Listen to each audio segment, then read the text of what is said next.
मीरा भाईंदर मोर्चाच्या यशानंतर ठाण्यातील मनसे नेते राज ठाकरेंच्या भेटीला राज ठाकरे मीरा भाईंदरला जाण्याची शक्यता।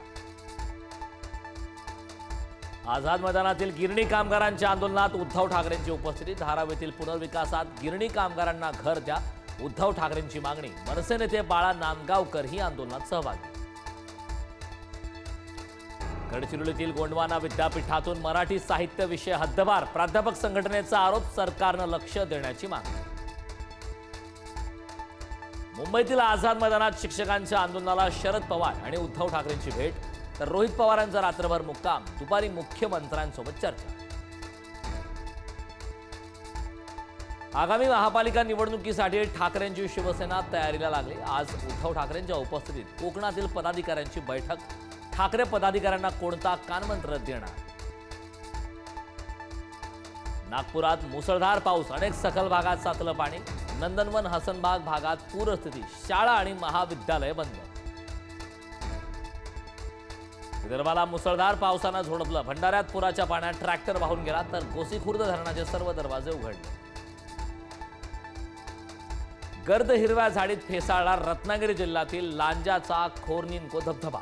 पर्यटकांची मोठी गर्दी, खोर्निन्को सौंदर्याची भूल। गुजरातच्या महिसागर नदीवरील पूल कोसळला, 11 जणांचा मृत्यू। आनंद वडोदऱ्याला जोडणारा पूल मध्यभागीच तुटला, बचावकार्य अद्याप सुरू। मुंबईतील आमदार निवासात संजय गायकवाडांकडून कॅन्टीन चालकाला मारहाण, निकृष्ट जेवणाची पोलखोल। निकृष्ट दर्जाचं जेवण खाल्ल्यानं मळमळ झाल्याचा गायकवाडांचा आरोप। सासू ख्रिश्चन, नवरा ब्राह्मण, बाप मराठा असं कॉकटेल घराणं। गोपीचंद पडळकरांची सुप्रिया सुळेंसह शरद पवारांवर टीका, तर पडळकर म्हणजे विकृत, प्रशांत जगतापांचाही पलटवार। राज्यातील 56 नद्यांना प्रदूषणाचा विळखा, जलप्रदूषण कमी करण्यासाठी टास्क फोर्सची स्थापना करण्याचा सरकारचा विचार। पर्यावरण मंत्री पंकजा मुंडेंची माहिती।